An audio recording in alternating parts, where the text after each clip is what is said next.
Hello friends, in today's lecture we will discuss about overhead allocation. તો overhead is associated with the indirect cost only. આપણે જેટલા બી overhead cost આગળ જોયા જેમ કે ફેક્ટરી overhead છે, એડમિનિસ્ટ્રેટિવ overhead છે, સેલિંગ overhead છે, ડિસ્ટ્રીબ્યુશન overhead છે અને મિસેલિનિયસ overhead. આ બધા જ overhead જે છે એની ડિસ્કશન આપણે આગળના લેક્ચરમાં કરી ચૂક્યા છીએ. તો આ બધા જ overhead જે છે એ આપણે ઇનડાયરેક્ટ કોસ્ટ ઉપર જ કેલ્ક્યુલેટ કરીએ છીએ, બરાબર. ઇનડાયરેક્ટ કોસ્ટ માટે જ કેલ્ક્યુલેટ કરીએ છીએ. મીન્સ કે ઇનડાયરેક્ટ લેબર છે, ઇનડાયરેક્ટ મટીરિયલ છે અને ઇનડાયરેક્ટ એક્સપેન્સ માટે જ કેલ્ક્યુલેટ કરીએ છીએ. ઓકે, તો આ બધી જ વસ્તુ જે છે ઓવરહેડ એલોકેશન એ આપણે જનરલી જે ઇનડાયરેક્ટ કોસ્ટ છે એના માટે યુઝ કરીએ છીએ. હવે એની અંદર ઓવરહેડની અંદર પણ બે પ્રકાર છે. એક છે ઓવરહેડ એલોકેશન અને બીજું છે ઓવરહેડ અપોર્શનમેન્ટ. ઓકે, તો ફર્સ્ટ વન છે એ છે ઓવરહેડ એલોકેશન. તો વોટ ઇઝ ઓવરહેડ એલોકેશન? તો હું તમને પ્રેક્ટિકલી એક એક્ઝામ્પલ આપીને સમજાવીશ. If the industry have a 5 department and each department have a supervisor, then the salary of supervisors is clearly countable according to department. Okay, જો ઇન્ડસ્ટ્રીની અંદર મિત્રો 5 ડિપાર્ટમેન્ટ હોય અને પાંચ ડિપાર્ટમેન્ટની અંદર અલગ અલગ સુપરવાઇઝર કામ કરતા હોય તો એવા ટાઈમે જ્યારે તમારે ઓવરહેડનો ખર્ચો નીકાળવાનો હોય, પહેલાં તો સુપરવાઇઝર છે એટલે તમને ખબર છે કે સુપરવાઇઝરની જે સેલરી છે એ આપણે શામાં કાઉન્ટ કરીએ છીએ? તો એ આપણે કાઉન્ટ કરીએ છીએ ઇનડાયરેક્ટ લેબરની અંદર. ઓકે, તો જ્યારે દરેક ડિપાર્ટમેન્ટની જોડે અલગ અલગ સુપરવાઇઝર છે તો જ્યારે એનું ઓવરહેડનું કાઉન્ટિંગ કરવાનું છે તો તમે ડાયરેક્ટલી એનું સેલરી જે છે એ ડિપાર્ટમેન્ટ વાઇઝ ડિસ્ટ્રીબ્યુશન જે છે એ તમે કરી શકો છો, બરાબર. તો ક્લિયરલી દરેક સુપરવાઇઝરની સેલરી જે છે એ તમે ડિપાર્ટમેન્ટ વાઇઝ અલગ અલગ વહેંચણી કરી શકો છો અને એ વહેંચણી જે છે એ એકદમ પરફેક્ટ છે, એકદમ ક્લિયર છે, એટલે આપણે એને કહીએ છીએ અલોકેશન. જ્યારે ક્લિયર અને કાઉન્ટેબલ સેલરી હોય સુપરવાઇઝરની તો એવા કેસમાં આપણે કહીએ છીએ અલોકેશન વર્ડનો યુઝ થાય છે. ઓકે, મીન્સ કે પરફેક્ટ હોય તો એવા કેસમાં અલોકેશનનો યુઝ થાય છે. જ્યારે ઓવરહેડ અપોર્શમેન્ટનો યુઝ ક્યારે થાય છે? તો ઇન્ડસ્ટ્રીની અંદર માની લો કે 5 ડિપાર્ટમેન્ટ છે. If the industry have a 5 department and one common supervisor is associated with the each department, અને એક જ સુપરવાઇઝર જે છે એ 5 ડિપાર્ટમેન્ટને હેન્ડલ કરે છે, તો એવા ટાઈમે દરેક ડિપાર્ટમેન્ટની અંદર સુપરવાઇઝરે કેટલું કામ કર્યું છે, મીન્સ કે એ પ્રોડક્શન ડિપાર્ટમેન્ટની અંદર 2 કલાક કામ કર્યું છે, મેન્ટેનન્સ ડિપાર્ટમેન્ટની અંદર 1 જ કલાક ગયો છે, ક્વોલિટીની અંદર એને સૌથી વધારે કામ કર્યું છે. તો આપણે એવા ટાઈમે કયા ડિપાર્ટમેન્ટની અંદર કેટલું કામ કર્યું છે એ પ્રમાણે દરેક ડિપાર્ટમેન્ટ વાઇઝ એની સેલરી છે એનું ડિસ્ટ્રીબ્યુશન પ્રોપર કરી શકીએ નહીં. તો જ્યારે આપણે એનું સેલરીનું ડિસ્ટ્રીબ્યુશન પ્રોપર ના કરી શકીએ તો એવા ટાઈમે આપણે કયો વર્ડ યુઝ કરીએ છીએ? અપોર્શનમેન્ટ. ઓકે, અપોર્શનમેન્ટ ક્યારે યુઝ કરવામાં આવે છે?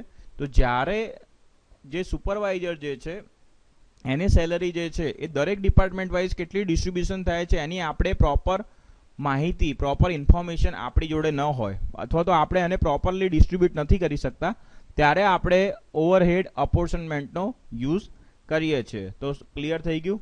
ઓવરહેડ અલોકેશન ક્યારે યુઝ કરશો? તો જ્યારે દરેક ડિપાર્ટમેન્ટનો જે છે બરોબર એની જોડે ડેટા જે છે એની પ્રોપર ઇન્ફોર્મેશન હોય અને એનું ડિસ્ટ્રીબ્યુશન કરવાનું હોય એ પરફેક્ટ હોય તો એના માટે આપણે અલોકેશન વર્ડ યુઝ કરીએ છીએ. અને ઓવરહેડ અપોર્શમેન્ટ ક્યારે યુઝ થાય છે? જો જ્યારે ડિપાર્ટમેન્ટ જોડે ડેટા તો છે જ પણ એ દરેક ડેટા છે એ અલગ અલગ ડિપાર્ટમેન્ટ વાઇઝ કઈ રીતે ડિસ્ટ્રીબ્યુટ થશે એ નક્કી નથી, બરોબર. તો એવા કેસમાં આપણે અપોર્શનમેન્ટનો યુઝ કરીએ છીએ. ઓકે, હવે આપણે જોવાનું છે method of overhead allocation. Overhead allocation જે છે એની આપણે મેથડ જોવાની છે. તો અલોકેશન જે છે ઓવરહેડ અલોકેશન એની અલગ અલગ મેથડ છે. એમાં ફર્સ્ટ વન છે percentage of direct material cost. તો આપણે જે ડાયરેક્ટ મટીરિયલ છે એના આધાર ઉપર પણ આપણે ઓવરહેડનું અલોકેશન કરી શકીએ છીએ, બરોબર. તો અહીંયા તમે જોઈ શકો છો મિત્રો, એનું અલોકેશન કરવા માટે શું કરીએ છીએ? તો રેટ ઓફ ઓવરહેડ અલોકેશન મારે ફાઇન્ડ આઉટ કરવો હોય તો કઈ રીતે કરી શકાય? તો rate of overhead allocation is equal to total overhead by direct material cost multiply by 100. Means કે આપણે અહીંયા મટીરિયલ ડાયરેક્ટ મટીરિયલ કોસ્ટ છે એને બેઝ તરીકે લઈ અને આપણે ઓવરહેડ ખર્ચો જે છે એનું શું કરીએ છીએ? અલોકેશન કરીએ છીએ. પણ એમાં પ્રોબ્લેમ શું આવે છે? તો એમના એડવાન્ટેજ અને ડિસએડવાન્ટેજ બંને છે, બરાબર. માની લો કે કોઈ એક કંપની છે બરાબર એ એક જ પ્રોડક્ટનું માસ પ્રોડક્શન કરે છે, બરાબર, તો એવા કેસમાં મટીરિયલ જે છે એ એક જ હશે અને એવા કેસમાં તમને આ ડાયરેક્ટ મટીરિયલ કોસ્ટનું જે એલોકેશન છે એ તમને આપણે એવું કહી શકીએ કે પરફેક્ટ સોલ્યુશન આપે છે. પણ જો ઇન્ડસ્ટ્રીની અંદર કોઈ પ્રોડક્ટ બનાવવા માટે અલગ અલગ મટીરિયલનો યુઝ થતો હોય છે તો એવા કેસમાં આપણે આ મેથડ જે છે એ તમને પ્રોપર અલોકેશન આપશે નહીં. તો ડિસએડવાન્ટેજ એ છે, માની લો કે કોઈ કોલ મિલ છે, બરાબર, કોલસાની ક્રશિંગની મિલ છે, તો એની અંદર આપણે મટીરિયલ છે, મટીરિયલ છે, એકલો કોલસો છે, એને ક્રશ કરવાનો છે, બરાબર, તો આપણે એવા કેસમાં શું કરીએ છીએ, તો બેઝ તરીકે કોલસાનો જે કોસ્ટ છે એ લઈએ છીએ, ઓકે, અને એ ફિક્સ છે, એની અંદર બીજું કોઈ મટીરિયલ આપણે યુઝ નથી કરતા. તો એવા કેસમાં તમને ડાયરેક્ટ મટીરિયલ કોસ્ટ છે એનું એ પ્રમાણે અલોકેશન કરશો તો તમને પરફેક્ટ વેલ્યુ મળશે. પણ માની લો કે કોઈ એક પ્રોડક્ટ છે એની અંદર અલગ અલગ મટીરિયલ યુઝ થાય છે, ધારો કે સ્ટીલ છે, એલ્યુમિનિયમ છે, પ્લેટિનમ અને ગોલ્ડ, એવા અલગ અલગ મટીરિયલ યુઝ થાય છે, તો એવા કેસમાં દરેક મટીરિયલનો જે કોસ્ટ છે એ અલગ અલગ આવે છે. તો એવા કેસમાં તમને અલોકેશન, ઓવરહેડનું જે અલોકેશન છે એ પ્રોપર મળશે નહીં. ઓકે, તો આપણે ડાયરેક્ટ મટીરિયલ કોસ્ટના એડવાન્ટેજ અને ડિસએડવાન્ટેજ આમાં જોઈ ગયા. હવે આપણે બીજી મેથડ જોઈએ, તો એની અંદર સેકન્ડ મેથડ છે percentage of direct labour cost. Direct labour cost જે છે એના આધારે પણ આપણે અલોકેશન કરી શકીએ છીએ. તો એમાં કઈ રીતે અલોકેશન થશે, તો rate of overhead allocation is equal to total overhead divided by direct labour cost multiply by 100. Okay, તો અહીંયા મલ્ટીપ્લાય બાય 100 આપણે શું કરીએ છીએ, શાના માટે કરીએ છીએ, જેથી કરીને આપણે ઓવરહેડનું અલોકેશન છે એ તમને પર્સન્ટેજની અંદર મળશે, બરાબર. તો આની અંદર આપણે શું કરીએ છીએ, તો ટોટલ ઓવરહેડ જે ખર્ચો છે એને આપણે ડાયરેક્ટ લેબર કોસ્ટ વડે ડિવાઈડ કરીએ છીએ. હવે આના અંદર ફાયદા અને ગેરફાયદા બંને આપણે જોઈએ તો પ્રોડક્ટની સાઇઝ અને ગુણવત્તા એ કેવી હોય છે, હંમેશા સરખી હોય છે, અને કામદારોના પ્રકાર તેમજ તેમના વેતન પણ કેવા હોય છે, એ સરખા હોય. તો એવી ઇન્ડસ્ટ્રીની અંદર આ મેથડ છે એ વધારે સુટેબલ છે, બરાબર. ધારો કે એક ક્લોથની કંપની છે, બરાબર, ક્લોથ મેન્યુફેક્ચરિંગ અથવા તો જીન્સ બનાવતી કોઈ કંપની છે, તો એની અંદર જે ટેલર કામ કરે છે, બરાબર, એ બધા ટેલર જે છે એને એક જ પ્રકારના જીન્સ સીવવાના હોય, તો એવા ટાઈમે લેબરનો જે કોસ્ટ છે, બરાબર, એ કેવો આવશે, બધા માટે સરખો આવશે, બધાને જે આપણે પેમેન્ટ કરીએ છીએ એ કેવું આવશે, સરખું આવશે. તો એવા ટાઈમે આ જે મેથડ છે એ વધારે યુઝફુલ છે ઓવરહેડ અલોકેશન માટે. પણ માની લો કે કોઈ એક કંપની છે એની અંદર ધારો કે એપોલો જે છે પેવર મશીન બનાવે છે, તો એની અંદર લેથ મશીનનો પણ યુઝ થાય છે, બરાબર, લેઝર કટિંગ મશીન છે, બરાબર, લેઝર મશીન એનો પણ યુઝ થાય છે, બરાબર, એ જ રીતે શેપર મશીનનો બી યુઝ થાય છે. હવે એ બધા વર્કર જે છે એને શારીરિક શ્રમ જે છે અને એના દરેક મશીનને ઓપરેટ કરવા માટે સ્કિલની જરૂર અલગ અલગ પડે છે. તો એવા કેસમાં આપણે દરેક લેબરને એક સરખો આપણે એને વેજ પેમેન્ટ કરતા છીએ નહીં, એક સરખી મજૂરી એને આપતા છીએ નહીં. ઓકે, તો એવા કેસમાં શું થશે, તો એવા કેસમાં ડાયરેક્ટ લેબર કોસ્ટ છે એ દરેક પ્રોડક્ટ માટે, દરેક જે મશીન છે એની માટે અલગ અલગ આવશે. તો એ આપણે જો કન્સિડર કરવા જઈએ તો એવી ઇન્ડસ્ટ્રી માટે percentage of direct labour cost પરથી અલોકેશન એ યોગ્ય છે નહીં. ઓકે, થર્ડ વન આપણે વાત કરીએ તો percentage of prime cost. Okay, હવે તમને મિત્રો એવું થશે કે આ પ્રાઇમ કોસ્ટ એટલે શું, તો પ્રાઇમ કોસ્ટ આપણે કોને કહીએ છીએ, તો પ્રાઇમ કોસ્ટ એટલે ડાયરેક્ટ મટીરિયલ કોસ્ટની આપણે પહેલા વાત કરી, ડાયરેક્ટ લેબર કોસ્ટની પણ આપણે વાત કરી, ઓકે, અને ડાયરેક્ટ એક્સપેન્સ. ઓકે, તો પ્રાઇમ કોસ્ટ એ શું છે, તો પ્રાઇમ કોસ્ટ તમને આગળની બે મેથડ જોઈ ગયા એનો કોમ્બો છે. એનો શું છે, કોમ્બો છે. કોમ્બો મીન્સ કે prime cost is equal two શું થશે, direct material cost plus direct labour cost plus direct expense. Okay, તો અહીંયા પ્રાઇમ કોસ્ટના આધારે પણ તમે ઓવરહેડનું અલોકેશન કરી શકો છો. ઓકે, તો એનું જોઈએ આપણે, તો એનું ઇક્વેશન છે rate of overhead allocation is equal to total overhead divided by total prime cost અને મલ્ટીપ્લાય બાય 100. ઓકે, તો ટોટલ ઓવરહેડ ખર્ચો આવે છે, ટોટલ ઓવરહેડ મીન્સ કે જે ઇનડાયરેક્ટ જે ખર્ચા છે એ બધાનો તમે સમેશન કરશો, એની ઉપરથી તમને ટોટલ ઓવરહેડ ખર્ચો મળશે. અને ટોટલ પ્રાઇમ કોસ્ટ જે છે એ તો તમને ડાયરેક્ટ મળી જ જવાનો છે, કેમ કે ડાયરેક્ટ મટીરિયલનો ખર્ચો કોઈ બી ઇન્ડસ્ટ્રી હોય તો એની અંદર જે મટીરિયલ યુઝ થાય છે એનો ખર્ચો આપણે ડાયરેક્ટલી કેલ્ક્યુલેટ કરી શકીએ છીએ. એ જ રીતે ડાયરેક્ટ લેબર જેટલા બી ઓપરેટર કામ કરે છે એ જે વર્કર છે એમની સેલરી એ પણ ડાયરેક્ટલી આપણે એડ કરી શકીએ છીએ. અને ડાયરેક્ટ એક્સપેન્સ, માની લો કે કોઈ ઇન્ડસ્ટ્રીને આપણે એ કોઈ ઇન્ડસ્ટ્રી જોડેથી આપણે પ્રોડક્ટ જે છે, કોઈ ઇન્ડસ્ટ્રી, હું ધારો કે કોઈ એક પ્રોડક્ટ છે જેની પેટન્ટ ઓલરેડી રજીસ્ટર કરાયેલી છે, બરોબર, અને એની હું કોપી બનાવું છું, ઓકે, તો મારે એને રોયલ્ટી ચૂકવવી પડે, તો એ આવશે ડાયરેક્ટ એક્સપેન્સની અંદર, ઓકે. તો આ ત્રણ વસ્તુનું તમે સમેશન કરીને પણ અલોકેશન જે છે એ આપણે કરી શકીએ છીએ, બરોબર. પણ એની અંદર નાના ઉદ્યોગો છે એની માટે આ પ્રકારનું અલોકેશન જે છે એ સારું છે, બરોબર. પણ અહીંયા પણ એક પ્રોબ્લેમ થાય છે કે જુદા જુદા વેતન ધરાવતા કારીગરો રોકેલા હોય તો એ આપણે એનું કેલ્ક્યુલેશન કરી શકતા નથી.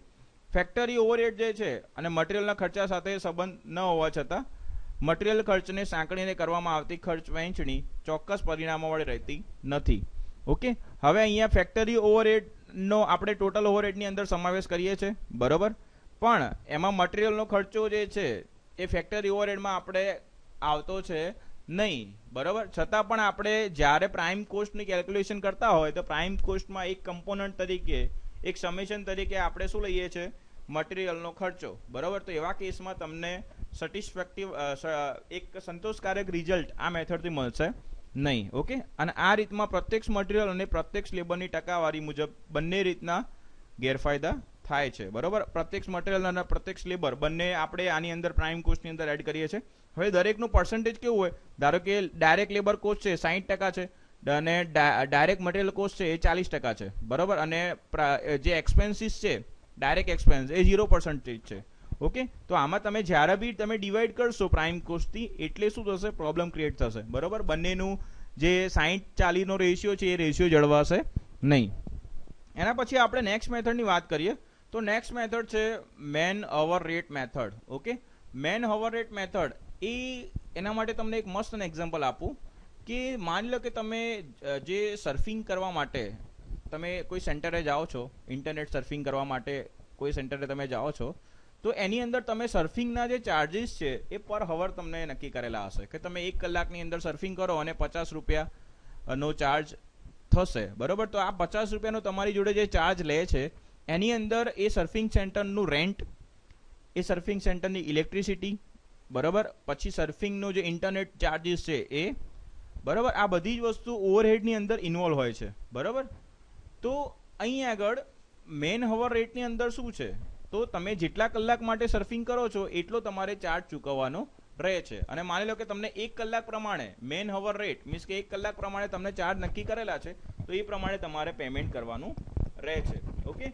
તો એવી જગ્યાઓ પર મેન હવર રેટ મેથડ જે છે એ તમને સેટિસ્ફેક્ટરી રિઝલ્ટ આપે છે, બરોબર.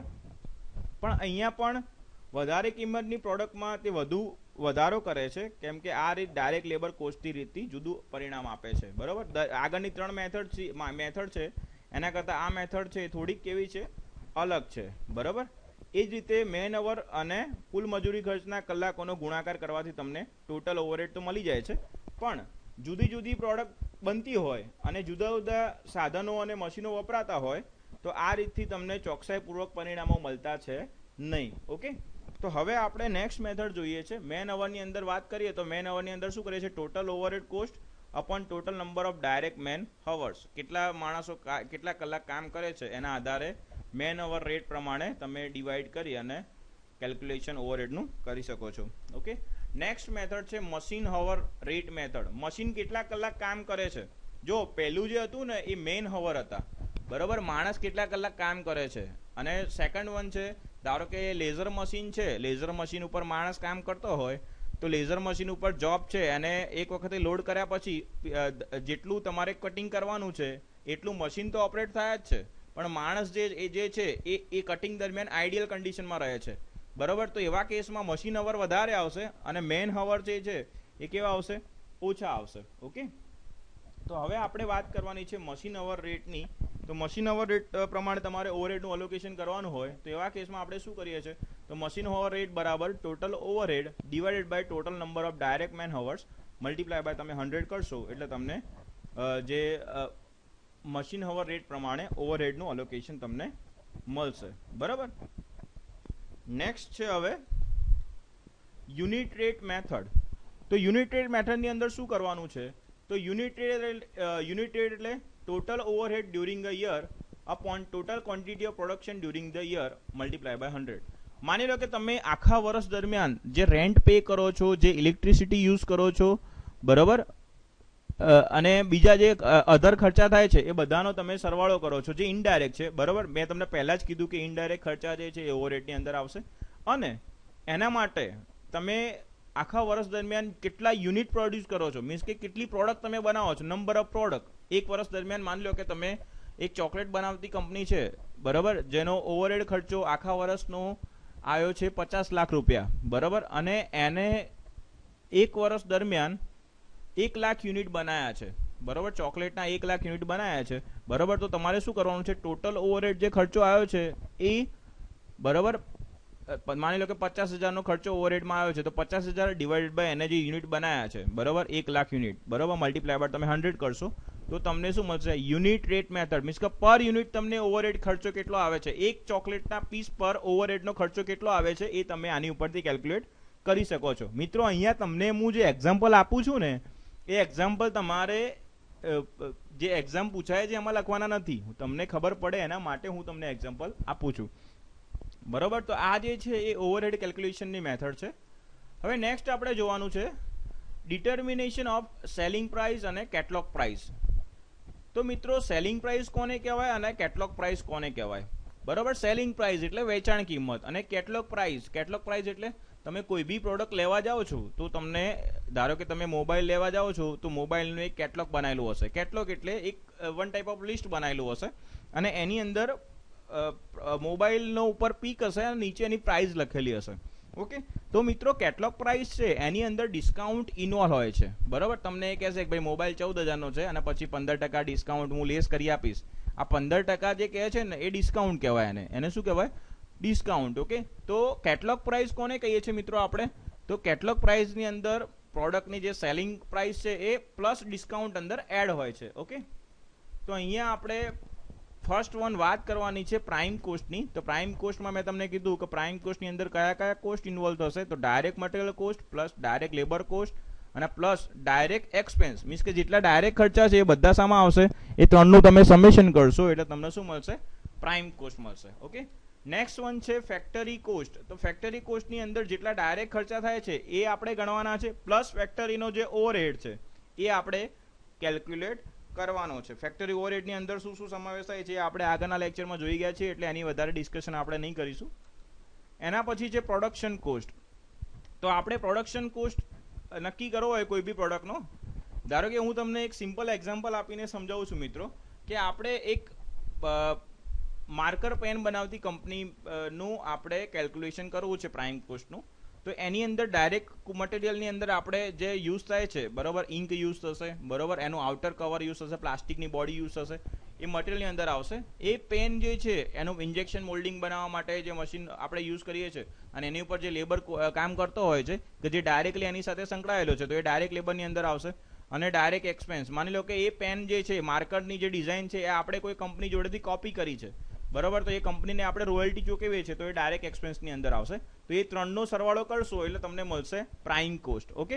હવે આપણે ફેક્ટરી કોસ્ટ, ફેક્ટરીની અંદર એ કેટલા ફેક્ટરી કોસ્ટ એટલે, તો તમે પ્રાઇમ કોસ્ટ તો ગણવાનો જ છે, પણ જોડે જોડે ફેક્ટરીનો ઓવરહેડ, મીન્સ કે ફેક્ટરીનું જે રેન્ટ છે એ, બરોબર, ઇલેક્ટ્રિસિટી છે એ આપણે અંદર એડ કરવાની છે, બરોબર. તો એ તમે એડ કરશો એટલે માની લો કે પેનનો જે પ્રાઇમ કોસ્ટ છે એ તમને પર યુનિટ કેટલો મળે છે, 7 કે 8 રૂપિયામાં, 8 રૂપિયામાં મળે છે, બરોબર. પ્લસ ફેક્ટરી ઓવરહેડ, મીન્સ કે રેન્ટ જે છે એ, ઇલેક્ટ્રિસિટી એ માની લો કે પર પ્રોડક્ટ કેટલું છે, 3 રૂપિયા છે, તો 8 + 3 એટલે કેટલા થશે, 11 થશે. તો ફેક્ટરી કોસ્ટ તમને કેટલામાં પડી, 11માં પડી, ઓકે. હવે આપણે જોવાનું છે પ્રોડક્શન કોસ્ટ, મીન્સ કે આપણે કોઈ બી પ્રોડક્ટ બનાવતા હોય તો એનો પ્રોડક્શન કોસ્ટ જે છે એ નક્કી કરવા માટે શું કરીએ છીએ, તો ફેક્ટરી કોસ્ટ 11 રૂપિયા તો છે જ, પ્લસ એની જોડે એડમિનિસ્ટ્રેટિવ ઓવરહેડ, મીન્સ કે માર્કરની કંપનીમાં કામ કરતો HR ડિપાર્ટમેન્ટ, બરોબર, જેનો સેલરી છે એ સામાં આવશે, એડમિનિસ્ટ્રેટિવ ઓવરહેડની અંદર આવશે. તો આપણે factory cost plus administrative overhead કરીશું તો તમને મળશે production cost, okay. Next one છે ટોટલ કોસ્ટ. મારે ફાઇન્ડ આઉટ કરવો હોય તો production cost plus sales and distribution expense એ પણ આપણે અંદર કેલ્ક્યુલેટ કરવું પડશે. મીન્સ કે ફેક્ટરીની અંદર પ્રોડક્ટ બની ગઈ, બરોબર, એ તમને લાસ્ટમાં જે કોસ્ટ મળે એ પ્રોડક્શન કોસ્ટ છે, પણ આપણે પ્રોડક્ટને સેલ કરવા માટે બાલ સેલ્સ કરવા માટે આપણે એડવર્ટાઇઝ કરીએ છીએ, બરોબર, અને એ પ્રોડક્ટને અલગ અલગ સ્ટોર સુધી પહોંચાડવા માટે આપણે શું કરીએ છીએ, એજન્ટો નિમીએ છીએ, બરોબર. તો એને જે ચાર્જ આપવો પડે છે એ આપણે ગણીશું સેલ્સ એન્ડ ડિસ્ટ્રીબ્યુશન એક્સપેન્સની અંદર. તો પ્રોડક્ટનો ટોટલ કોસ્ટ છે આપણે અહીંયા મટીરિયલ પ્રાઇમ કોસ્ટ તમારે 8 રૂપિયા આવતો હતો, પછી ફેક્ટરી કોસ્ટ 11 રૂપિયા આવતો હતો. પ્રોડક્શન કોસ્ટમાં આપણે એડમિનિસ્ટ્રેટિવ કોસ્ટને એડ કર્યો એટલે માની લો કે પર પ્રોડક્ટ એ 4 રૂપિયા એડમિનિસ્ટ્રેટિવ કોસ્ટ છે તો 15 રૂપિયા થયો, બરોબર. અને એના પછી આપણે ટોટલ કોસ્ટ નક્કી કરીએ છીએ તો એને એક પ્રોડક્ટને પર પ્રોડક્ટ એ તમે ટ્રાન્સપોર્ટેશનનો અને એડવર્ટાઇઝિંગનો ચાર્જ છે 3 રૂપિયા આવે છે, તો એ પ્રોડક્ટનો જે ટોટલ કોસ્ટ છે એ કેટલો થશે, 15 + 3 મીન્સ કે 18 રૂપીસ. ઓકે, હવે આપણે વાત કરવાની છે સેલિંગ પ્રાઇસ. તો આપણે ભાઈ અહીંયા તમે જોઈ શકો છો કે ટોટલ કોસ્ટ જે છે, બરોબર, એ ટોટલ કોસ્ટ ઉપર તમે કંપની કોઈ બી કંપની ટોટલ કોસ્ટ ઉપર પ્રોડક્ટનું સેલિંગ કરી દે, બરોબર, તો એને પ્રોફિટ થાય નહીં, બરોબર. હવે કોઈ બી કંપની સેવા કરવા માટે તો પ્રોડક્ટ બનાવતી નથી, બરોબર. તો એ એની અંદર શું એડ કરશે, એનો પોતાનો નફો જે છે એ એડ કરશે, બરોબર. કંપનીનો પોતાનો પ્રોફિટ પણ અંદર એડ થશે, દુકાનદાર જે છે એનો પ્રોફિટ પણ અમુક પર્સન્ટેજ અંદર એડ થશે, તો અને તો જ એ પ્રોડક્ટનું સેલિંગ કરશે, બાકી સેલિંગ કરશે નહીં. ઓકે, તો હવે આપણે સેલિંગ પ્રાઇસ નક્કી કરવી હોય તો શું કરવાનું છે, ટોટલ કોસ્ટ તો ખરો જ, પ્લસ એની અંદર કંપનીનો પ્રોફિટ, દુકાનદારનો પ્રોફિટ, આ બધી જ વસ્તુ અંદર ઇન્વોલ્વ હશે અને એની ઉપરથી તમને સેલિંગ પ્રાઇસ મળશે. તો 18 રૂપિયા જે હતું એ માર્કરની શું હતી, ટોટલ કોસ્ટ હતી, અને એ માર્કર તમને 25 રૂપિયામાં મળે છે, તો 7 રૂપિયા એ શું થશે, પર પ્રોડક્ટ એ પ્રોફિટ થશે. એમાંથી અમુક પર્સન્ટેજ જે છે, બરોબર, એ કંપની લેશે અને અમુક પર્સન્ટેજ જે છે એ કોણ લેશે, દુકાનદાર લેશે, બરોબર. તો આપણે એને કહીશું સેલિંગ પ્રાઇસ બરાબર શું થશે, total cost plus profit. Next one હવે આપણે જોવાનું છે સેલિંગ પ્રાઇસ બરાબર ટોટલ કોસ્ટ માઇનસ લોસ. માની લો કે 18 રૂપિયા જે છે ટોટલ કોસ્ટ છે અને તમને એ વેચે છે 15 રૂપિયામાં, તો એને પર પ્રોડક્ટ 3 રૂપિયાનો શું થાય છે, લોસ થાય છે, બરોબર. માની લો કે માર્કર જે છે એની એક્સપાયરી ડેટ બહુ નજીક આવવાની તૈયારીમાં છે, બરોબર, અને એને એ પ્રોડક્ટ ફેંકી દેવી પડે, તો એ શું કરશે, તો એ નુકસાન કરીને, લોસને આપણે ગુજરાતીમાં કહીએ તો શું કહેવાય, નુકસાન કહેવાય. તો એ નુકસાન કરીને પણ એ પ્રોડક્ટ જે છે એનું શું કરશે, સેલિંગ કરશે. ઓકે, તો selling price is equal two શું થશે, total cost minus loss. Okay, હવે આપણે નક્કી કરવાનું છે કેટલોગ પ્રાઇસ. મેં તમને કીધું એમ મિત્રો, સેલિંગ વેચાણ કિંમત જે છે એ વેચાણ કિંમતની જોડે જોડે ડિસ્કાઉન્ટ, બરાબર. ઘણી વખતે અમુક પ્રોડક્ટની અંદર મિત્રો તમે અહીંયા જોઈ શકો છો કે ઘણી એવી પ્રોડક્ટ હોય કે જેની ઉપર એની પ્રાઇસ છે એ લખેલી હોય 650 રૂપિયા, અને પછી એવું લખે તમે એ વસ્તુની પ્રોડક્ટ એ પ્રોડક્ટને તમે પરચેસ કરો છો દુકાનમાંથી તો તમને એ 250માં આપે, બરાબર. તો 650 થી 250 ની વચ્ચેનું જે બી થયું એ એને શું આપ્યું કહેવાય, ડિસ્કાઉન્ટ આપ્યું કહેવાય, બરાબર. આપણે અહીંયા કોઈ બી પ્રોડક્ટની એમઆરપી જે છે એ પરફેક્ટ હોતી છે નહીં. ઓકે, તો આપણે ફાવે એમ ડિસ્કાઉન્ટ અલગ અલગ દુકાને અલગ અલગ તમને મળી શકે છે, બરાબર. એટલે કેટલોગ પ્રાઇસ જે છે એની અંદર એ કેટલોગ પ્રાઇસ જે છે એ ફિક્સ વસ્તુ છે, પણ ડિસ્કાઉન્ટ જે છે એ તમને અલગ અલગ મળે છે, તો એના આધારે તમે પ્રોડક્ટની વેચાણ કિંમત જે છે એ અલગ અલગ દુકાને અલગ અલગ તમને મળી શકે છે, બરાબર. પ્રોફિટનું માર્જિન જે છે એમાં પણ ચેન્જ આવી શકે છે. ઓકે, તો અહીંયા એક મસ્ત બ્લોક ડાયાગ્રામ તમને આપેલો છે. તો પ્રાઇમ કોસ્ટનું મારે કેલ્ક્યુલેશન કરવું હોય તો એની અંદર કયા કયા કોસ્ટને ઇન્વોલ્વ કરવા પડે, તો ડાયરેક્ટ મટીરિયલ કોસ્ટ છે, ડાયરેક્ટ લેબર કોસ્ટ છે અને ડાયરેક્ટ એક્સપેન્સ એને અંદર ઇન કરીશું તો તમને મળશે પ્રાઇમ કોસ્ટ. પ્રાઇમ કોસ્ટની અંદર ફેક્ટરી એક્સપેન્સ એડ થશે તો તમને મળશે ફેક્ટરી ઓવરહેડ.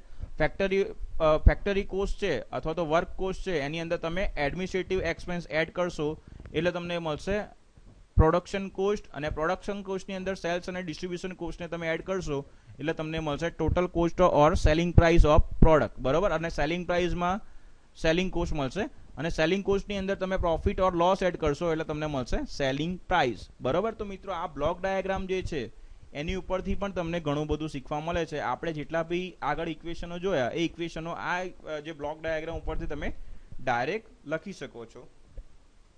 ઓકે, હવે નેક્સ્ટ આપણે જોઈએ તો નેક્સ્ટ આપણે એક એક્ઝામ્પલ જોવાનો છે, બરાબર, જેની અંદર selling price, catalogue price, profit અને લોસ આ બધાનો આપણે બધું કેલ્ક્યુલેટ કરવા માટે એક એક્ઝામ્પલ જોવાનો છે. એક્ઝામ્પલ એવો છે કે television production company is daily producing 100 television sets. Find the profit per television set from the following information. બરાબર, તો એક ટેલિવિઝનની કંપની છે, બરાબર, એ રોજના 100 ટેલિવિઝનના સેટ બનાવે છે. બરાબર, તો તમારે શું કરવાનું છે, એ દરેક ટેલિવિઝન ઉપર કેટલો પ્રોફિટ એને મળશે એની કેલ્ક્યુલેશન કરીને આપવાની છે. માની લો કે તમારી અત્યારે કંપની છે નહીં, છતાં પણ તમારે કેલ્ક્યુલેશન કરવાની છે, કેમ કે એક્ઝામમાં પૂછાવાનું છે. ઓકે, તો ફર્સ્ટ વન એને ઇન્ફોર્મેશન આપી કે ભાઈ એ જે 100 ટેલિવિઝનના સેટ ડેલી બનાવે છે, તો એને મટીરિયલનો કોસ્ટ કેટલો લાગે છે રોજનો, 2.5 લાખ રૂપિયા, મીન્સ કે 2,50,000. ઓકે, એના પછી ડાયરેક્ટ લેબર કોસ્ટ, એને લેબરને ડાયરેક્ટ લેબર જે અંદર ઇન્વોલ્વ થાય છે એને કેટલા રૂપિયા આપવા પડે છે પર ડે, 1 લાખ. એ પર ડે આ જે છે એ તમારે શું છે, તમને જે બી વસ્તુ આપેલી છે એ ડેલી પ્રોડક્શન માટે આપેલી છે. બરાબર, ડેલી પ્રોડક્શનની આ તમને જે કોસ્ટ આપેલા છે એ બધા જ ડેલી બેઝિસ ઉપર આપેલા છે. બરાબર, તો તમારે ડાયરેક્ટ લેબર કોસ્ટ છે એ કેટલો છે, 1,50,000. ઓકે, એ જ રીતે ફેક્ટરી ઓવરહેડ તમારે કેટલો લેવાનો છે, તો 50%, 50% of direct labour cost, means કે જેટલો લેબરનો કોસ્ટ છે એનો 50%. એટલે માની લો કે ડાયરેક્ટ લેબર કોસ્ટ તમારે કેટલો છે, અહીંયા 1.5 લાખ આપેલો છે, તો તમારે કેટલા લેવાના, એને 1.5 લાખના 50% કેટલા થાય, 75,000. ઓકે, તો તમારે 75,000 શું થશે, ફેક્ટરી ઓવરહેડ. એ જ રીતે એડમિનિસ્ટ્રેટિવ ઓવરહેડ છે એ તમારે ફેક્ટરી કોસ્ટ જે છે એના 20% તમારે લેવાના છે. ઓકે, તો આપણે ફેક્ટરી કોસ્ટ ફાઇન્ડ આઉટ કરવા માટેનું ઇક્વેશન આગળ જોઈ ગયા છીએ. ઓકે, એ જ રીતે સેલ્સ અને ડિસ્ટ્રીબ્યુશન ઓવરહેડ છે, તો 30% પ્રોડક્શન કોસ્ટ, જે પ્રોડક્શન કોસ્ટ છે એના કેટલા લેવાના છે, 30%. ઓકે, તો સૌથી પહેલા તો આપણે બધા કોસ્ટ જે છે એ ફાઇન્ડ આઉટ કરવા પડશે. તમને અહીંયા ડાયરેક્ટ મટીરિયલ કોસ્ટ આપેલો છે અને ડાયરેક્ટ લેબર કોસ્ટ આપેલો છે. આ બંનેનો તમે સરવાળો કરશો તો તમને પ્રાઇમ કોસ્ટ મળશે. ઓકે, અને પ્રાઇમ કોસ્ટની અંદર તમે ફેક્ટરી ઓવરહેડ છે અંદર એડ કરશો. બરાબર, એટલે તમને ફેક્ટરી કોસ્ટ મળશે. ફેક્ટરી કોસ્ટની અંદર તમે એડમિનિસ્ટ્રેટિવ ઓવરહેડને એડ કરશો એટલે તમને પ્રોડક્શન કોસ્ટ મળશે. પ્રોડક્શન કોસ્ટની અંદર તમે sales and distribution overhead add કરશો એટલે તમને મળશે ટોટલ કોસ્ટ. અને ટોટલ કોસ્ટની અંદર તમે પ્રોફિટ અથવા તો લોસ એડ કરો છો. બરાબર, એ પ્રમાણે તમને પ્રોડક્ટની પછી ફાઇનલ કિંમત જે છે એ મળશે. બરાબર, સેલિંગ પ્રાઇસ તમને મળશે. તો સેલિંગ પ્રાઇસ પણ તમને આપી દીધી છે નીચે, કે આપણે એક ટેલિવિઝનનો સેટ છે એ 8,500માં વેચીએ છીએ. ઓકે, તો સૌથી પહેલા આપણે ફાઇન્ડ આઉટ કર્યું પ્રાઇમ કોસ્ટ. પ્રાઇમ કોસ્ટની અંદર મેં તમને કીધું હતું કે 3 ટાઈપના ડાયરેક્ટ કોસ્ટ છે આપણે અંદર એડ કરી શકીએ છીએ, ડાયરેક્ટ મટીરિયલ કોસ્ટ અને ડાયરેક્ટ લેબર કોસ્ટ. અહીંયા મિત્રો ડાયરેક્ટ મટીરિયલ કોસ્ટ છે એ 2,50,000 છે અને ડાયરેક્ટ લેબર કોસ્ટ છે એ કેટલો છે, 1,50,000. તો બંનેનું સમેશન તમે કરશો તો તમને કેટલો મળે છે, 4 લાખ. ઓકે, હવે પ્રાઇમ કોસ્ટ પછી નેક્સ્ટ કયું આવે છે, ફેક્ટરી કોસ્ટ. તો ફેક્ટરી કોસ્ટની અંદર આપણે પ્રાઇમ કોસ્ટ અને ફેક્ટરી ઓવરહેડ બંનેનું શું કરીએ છીએ, સમેશન કરીએ છીએ. અને એક્ઝામ્પલની અંદર ફેક્ટરી ઓવરહેડ બરાબર તમને આપેલું છે કે 50% ઓફ ડાયરેક્ટ લેબર કોસ્ટ જે છે એના લેવાના છે. પ્રાઇમ કોસ્ટની વેલ્યુ તમને ઉપરથી 4 લાખ મળી જશે અને ફેક્ટરી ઓવરહેડ છે એ તમને 50% કીધેલા છે, મીન્સ કે તમને કીધું એ પ્રમાણે તમને 1.5 લાખ આપેલા છે અને એના ભાગ્યા 2 કરશો એટલે તમને કેટલા મળે છે, ટોટલ 4,75,000. તો આ તમને જે મળ્યું એ શું મળ્યું, ફેક્ટરી કોસ્ટ મળ્યું. હવે આપણે ફાઇન્ડ આઉટ કરવાનું છે નેક્સ્ટ એડમિનિસ્ટ્રેટિવ ઓવરહેડ. તમને આપેલા છે 20% ઓફ ફેક્ટરી કોસ્ટ. તો આપણે એડમિનિસ્ટ્રેટિવ ઓવરહેડને ફાઇન્ડ આઉટ કરવા હોય તો શું કરવું પડશે, ફેક્ટરી કોસ્ટ આપણે જે શોધ્યો એના 20% લેવાના છે. તો 4,75,000ના 20% આપણે લેવાના છે. તો 4,75,000 100 રૂપિયા. બરાબર, તો 4,75,000 કેટલા, તો 4,75,000 ગુણ્યા 20 અને ભાગ્યા 100 કરશો તો તમને મળશે 95,000. ઓકે ભાઈ, ટકાવારી કાઢતા તો તમને આવડવી જોઈએ. 20% ફેક્ટરી કોસ્ટ એટલે 120 રૂપિયા આપણે ફેક્ટરી કોસ્ટ આપવાનો છે એડમિનિસ્ટ્રેટિવ ઓવરહેડની અંદર.